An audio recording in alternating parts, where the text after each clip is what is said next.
Hello, I'm Dr. Angelo Landracina, aka DermAngelo, board-certified dermatologist, skincare enthusiast, and celebrity slayer. I promise you that my channel is not just becoming a celebrity skincare roast channel. Today we'll be talking about the Outset, which is a new-ish skincare brand from Scarlett Johansson. Spoiler alert, there was a lot that I liked here and a lot that I didn't love. We're gonna talk about it all today while you watch me actually use the products on this face. Before we get into it, make sure you're following along on all social media at DermAngelo. I'm on TikTok, I'm on Instagram, I'm on Twitter, and you get a little bit of something different in each one of those places. Okay, before I start, I'm not gonna get into the ethics of like Scarlett Johansson or anything that she's done. I'm not that familiar with her, to be honest. I'm not like a big celebrity person. I also don't watch Marvel movies, so like I don't know what's up with that. But we are going to get into the skincare today. Now, a little bit of background about the brand. They have a manifesto which says the Outset is the ease of simplicity, the unexpected of the understated. We believe that skin is best when you begin with the basics. Products that have purpose to do more with less. Embrace the elemental and find the freedom in the uncomplicated. The Outset is where you begin again. And scene. You're gonna see a lot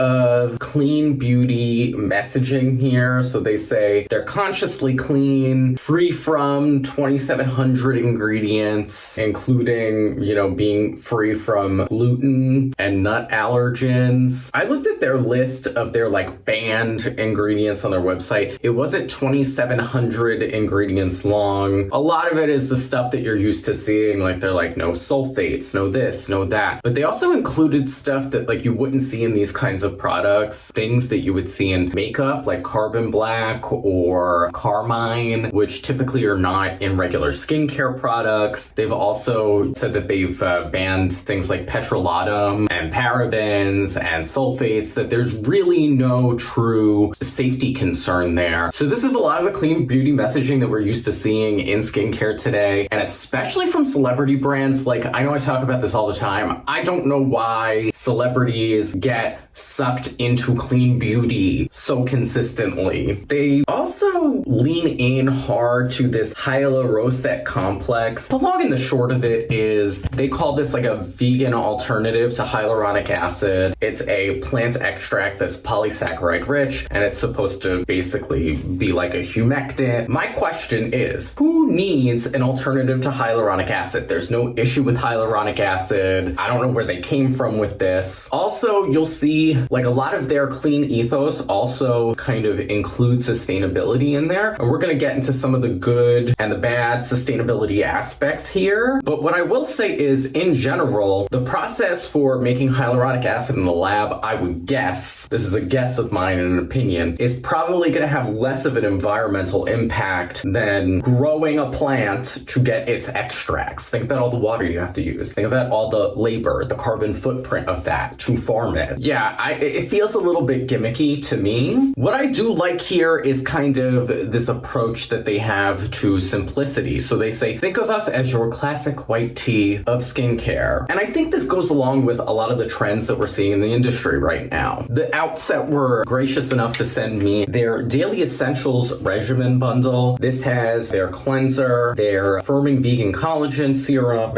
and their moisturizer. The set itself retails for $105. They also have a set of minis of this for $50 if you want to try it out. And I'll also get into the price points of the individual products once we get there. They also have some other products right now. So I see here a smoothing vitamin C, eye and expression lines cream, and a restorative niacinamide night cream that they did not send me. And I'm wondering why they didn't send them to me. I would try them. So let's get into it. The first product that we're using is the Gentle Micellar Antioxidant Cleanser. This retails for $32. You can tell that I've been testing these products for a while because like I'm about halfway through this cleanser. So starting out with a moist face, the texture of this is actually like what I would call a loose gel-like texture. So it does come out with a little bit of I wanted to say G-prime, a density there. You're not going to know the term G-prime unless you do filler. It does lightly foam on the skin. I like that it's not such a cohesive gel because cleansers like that tend to be a little bit more difficult to use and to kind of foam up on the skin. However, I also like that it's not too liquidy. It gives you a good amount of control. So they've included in here their hyaluronic complex that I talked about before. As the name suggests, micelles are used in here as a cleansing agent. You may be familiar with them from micellar water. They've also included amino acids and some antioxidant-rich fruit extracts here. I mean, in a cleanser, how good are those gonna do? Who knows? What I will say is, I do find myself reaching for this cleanser consistently. Obviously, I have a lot of skincare products. I test a lot of skincare on the regular, but the cleansing experience of this with the foam is really satisfying. And at the same time, I do find it to be a really gentle cleanser. I'm gonna go rinse. Okay,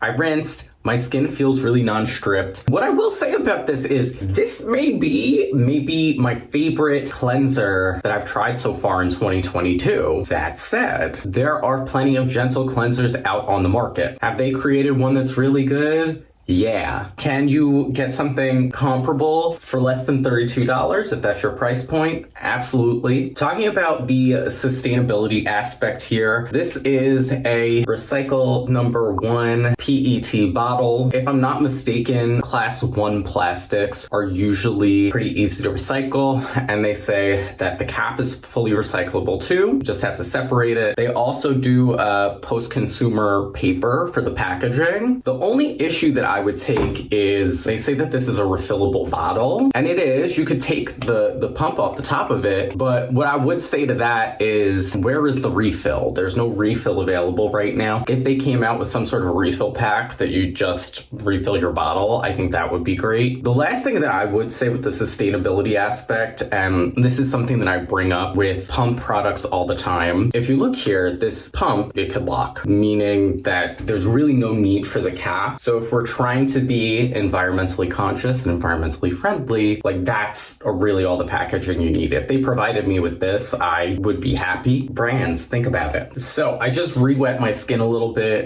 because I was talking so long that I got really dry. Now I'm going to use the Firming Vegan Collagen Prep Serum. This retails for $46. So in addition to their hyaluronic complex that we've been talking about, and you know how I feel about, this has a vegan collagen in it. Now, collagen in skincare doesn't really do what you think it does, or what brands often purport it to do. It can't get down to the dermis where collagen lives. It's not like you're depositing collagen to firm your skin. Generally, what it does is it's a good humectant. It's a hydrator. The vegan collagen in here, I would say, while there's not great data for, animal-derived collagen, there's even less data for vegan types of collagen. And they've included some plant extracts in here that are both antioxidant rich, some that are in vitro tyrosinase inhibitors, meaning that they might be helpful for hyperpigmentation. What can I say about this? It's a hydrating serum, and it's a fine hydrating serum. I don't have much else to say about it besides that. It's a little tacky right now, and so I'll go on to the next step. Lastly, gonna use the Nourishing Squalane Daily Moisturizer. So as the name would have you believe, there is squalane in here. They've also included their hyaluronic as well as some antioxidant-rich plant extracts and hydrating ingredients. You could see that this is, I would call this maybe a light to midweight moisturizer. I've been testing these products through spring and summer, and I found that for spring, summer for me with my combination skin, this was a very good texture of a moisturizer. And just like with the cleanser, I've been reaching for it a lot. So I would say, out of the 3 products that I've tried, I did did like this. And this is the finish on it. A little bit dewy. Hey, pimple. Okay, so final thoughts on the Outset. Like I said, I think I take issue with some of the brand ethos, but I do that with a lot of brands. If I, automatically demonized every brand with any sort of like clean beauty messaging, I would have nothing to use. It does seem like they are trying to provide you with basics, but like basics that are beyond basics. Like I'm thinking of something like, The Row, where they produce clothing that's supposed to be really basic, but like very like luxury, elevated. Like it's a t-shirt, but it's the perfect t-shirt ever. Like I said, when I first received these products, like my mind was not blown. I was not like super excited to try them. But, as I said, especially the cleanser and the moisturizer, I found myself reaching for again and again. I usually try to feel out what my skin needs. And if I'm not testing anything in general, I will go for the things that I think will work best for my skin on that day. The cleanser is super non-stripping, and I felt like even with my sensitive skin, this was something that I could use every day or twice a day. The hydrating serum, take it or leave it. It's a fine hydrating serum. Do I feel like there are cheaper options out there that would be just as good? Absolutely. And I do really like the moisturizer, especially for spring, summer. So I would say if I have to like rank these products that I tried in order, I would say the cleanser is my favorite, followed by the moisturizer, and then the hydrating serum. I'd be interested to see what the other two products are like. So if anybody from the Outset is watching, like keep me in the loop. And there we have it. If you like this video, give it a thumbs up. If you made it this far, you probably learned something, so you should give it a thumbs up anyway. If you're not subscribed, maybe you should be, because I do these reviews all the time. Hit the notification bell so that you get notified every time I upload. Ciao.